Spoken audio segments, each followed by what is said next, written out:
Welcome back to GotWire. I'm Adam, and today I have this JetKVM here that they were gracious enough to send to me for a review. But full transparency, they're not reviewing this footage before I upload it. They just sent it to me for a review. I also bought their board that you can stick into your server so you can control the power button and the reset button, and you can see the hard drive LED and the power LED. And then also today I had a failed hard drive in my TrueNAS Scale server here, so I'm going to be replacing that failed hard drive along with installing the board here on my server so I can control the power and reset remotely. Since this is a custom built server, it's got a gaming motherboard in it, and everything I built basically from gaming components, and then I put a 10 gig network card on it. So it doesn't have true IPMI like iDRAC or any of the others. So I'm using this JetKVM so I can control it when I'm here at my house, and it's all the way at the data center. So let's get this JetKVM unboxed and see what we get in the box. There's a little pull tab here on the bottom.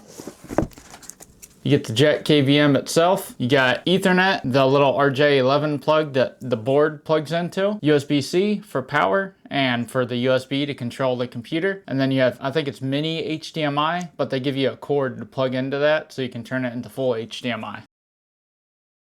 This cord came with the board that I had to order separate. I think it was like 80 bucks. And this is a little RJ11 cord that you plug into the back of the JetKVM. Then you plug it into the back of the board that you stick in your computer. Get your little HDMI cable here. Get a splitter for USB-C. One is for the actual USB to connect to your computer, and then the other is so you can power it. Very important note is when your computer's off, if it doesn't supply power to the USB-C port, your JetKVM will turn off. So I'm gonna use a little power brick and just plug it into an outlet using a little power brick, since when I shut this off, my USB port shut off on my motherboard. And then of course you get a little USB-C to USB-A cable to plug into your motherboard so you can control like the mouse and keyboard. So let's get the server opened up so I can swap out the hard drive, and then I'll show you guys installing the board in it. So I was looking for the bad drive. Excuse this cable management. This case is not the greatest to work in, and I have too many hard drives for the size motherboard that I have in here. But I checked both these serial numbers, this one, and of course it wasn't these two on top. I have another one underneath there. I didn't know if it was that one, but I went ahead and pulled out these drives here. I had 3 stacked here, and here's where I had the 3 stacked. First one, second one, bottom one on this little drive caddy thing. And I got lucky, and the first drive that I pulled out was the one that's bad, C1DA. So I got these adapters so I could fit it in here. So I'll get this drive replaced here. It's a Seagate IronWolf 4 terabyte. The warranty expired on it in 2022, and I bought it used. I bought this new Seagate Exos 4 terabyte drive to replace it. So we'll go ahead and get the adapters put on it and get it put back in here. So I got the brackets put on the new drive here, and I put the warranty expiration date on the drive. Like I said, this is a new drive, but it's been sitting somewhere as like a spare, and they never used it, so they put it up on eBay. So the warranty expires at the end of this year, and the way I found that out is I looked up the serial number here on Seagate's website. You just Google search Seagate support warranty, and then you type in your serial number, and it'll show you when your warranty expires for your drive. So we'll go ahead and get this slotted back in here, and I already logged in with my TrueNAS Scale credentials. So to replace that drive, we'll hit storage here, one unused disk. You click on manage drives, and then you click on the offline drive, and then you hit replace, and then you pick the drive that you installed, replace disk. So right now it's resilvering my pool, and once that gets resilvered, I will show hooking up the JetKVM, and we'll try to configure it and get it so I can power this off and restart it remotely, because right now I have no way of powering it off or restarting it when it's at the data center. Like I said, excuse the cable management. This case is way too small for as many hard drives as I got in it. I'm actually embarrassed. If you want to roast me in the comments, feel free to roast me in the comments, because yeah, that's a mess. But here is all my power wires, hard drive LED, reset, power,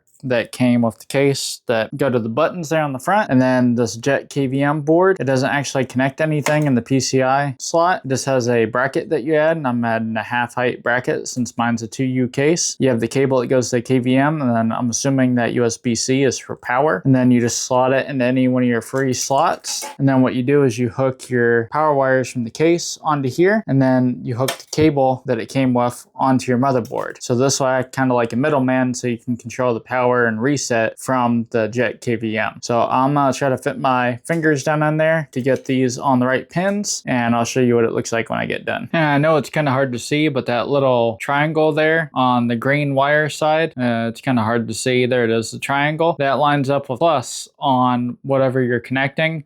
Now on the reset and power, it doesn't really matter because all it does is make a connection between the two. But on the hard drive and power LEDs, I believe it does matter. Correct me in the comments if I'm wrong. But I almost got all these connected to the board here, and then the hard part's connecting off the board to my motherboard in this hot mess. Well, it's not perfect, but I got the card in there. I got it screwed in, but as you can see, it's at an angle because it hits that PCI slot down there. I guess it needs one without something on the motherboard, and I don't have anything like that, so it'll just have to be angled. And then I got everything hooked up, and yeah, this cable junk, I got my SSD just floating there. I definitely need to get a smaller motherboard for this case so I can fit all these hard drives in here the right way and get a modular power supply, because this one isn't modular. But now that I got the KVM hooked up and all the power wires hooked up, that took forever, and some needle nose, I'll put the lid on, get it powered up, and see if we can control it with the KVM. So in order to get this JetKVM hooked up, you gotta connect your RJ11 cord to your card that you put in there, and then you connect USB to this adapter here, this Y adapter. One side has power. I'm just gonna be using an external power USB plug, and then the other side is USB.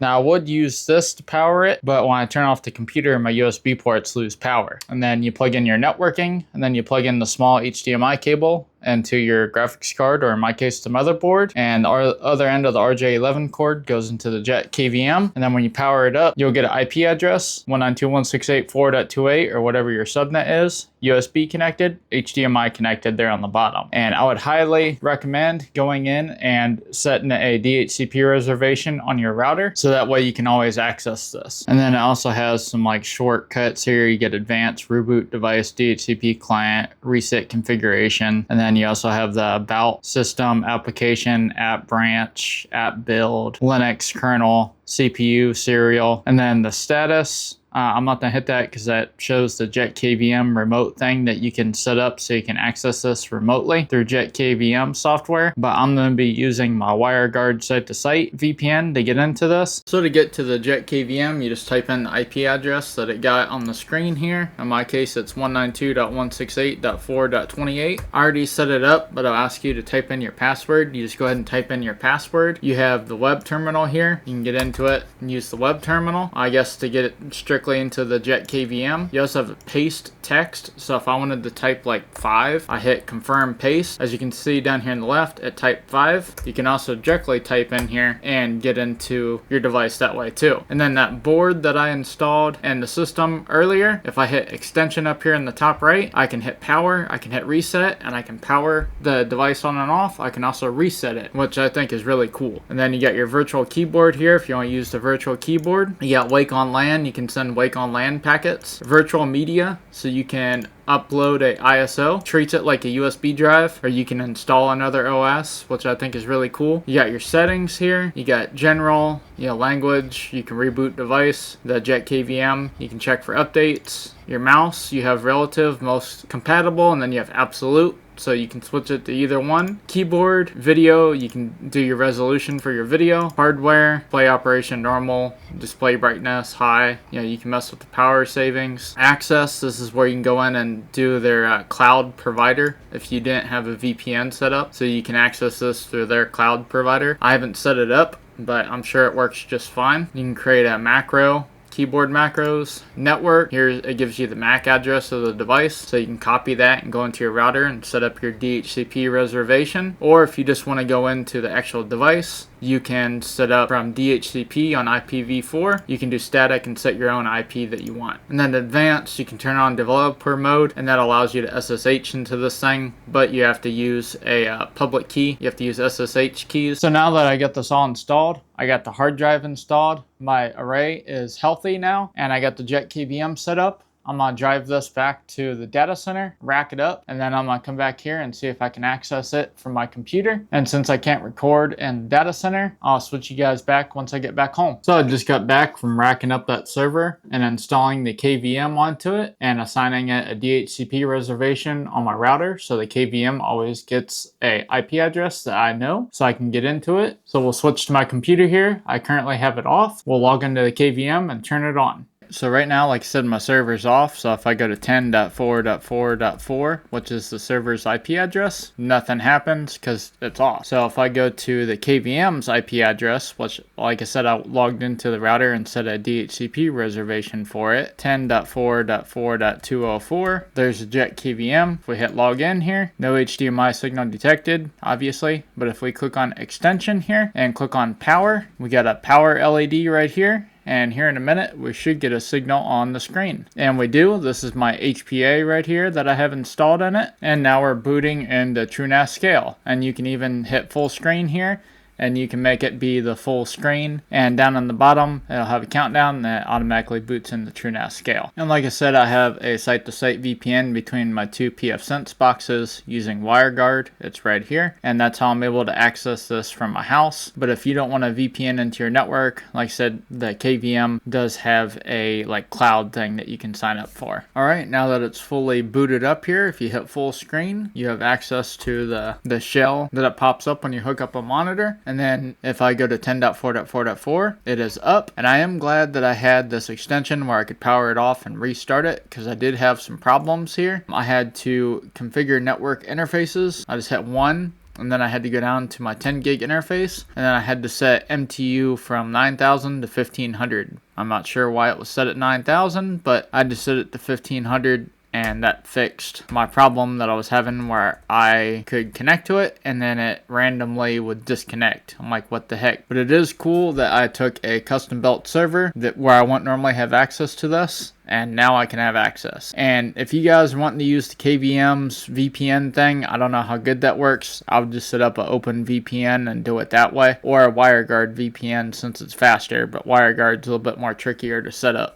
So all in all, this JetKVM I think is really cool. If I can find the link to it, I'll try to link it down below in the description if you guys want to buy one for yourselves. I would really highly consider it, especially if you built like a custom server like how I did. And it's really cool that I can manage my server all the way here from my house with the data center being, 30 minutes away. But if you guys want to buy this or anything else that you've seen in this video, I'll have everything linked down below in the description. They're Amazon affiliate links. They don't cost you guys anything more to use. It just helps me out. I get a small little kickback. I also have my Discord link down there in the description if you want to join my Discord. But that's all I have for this one today, guys. I'm Adam, and I'll see you guys in the next one.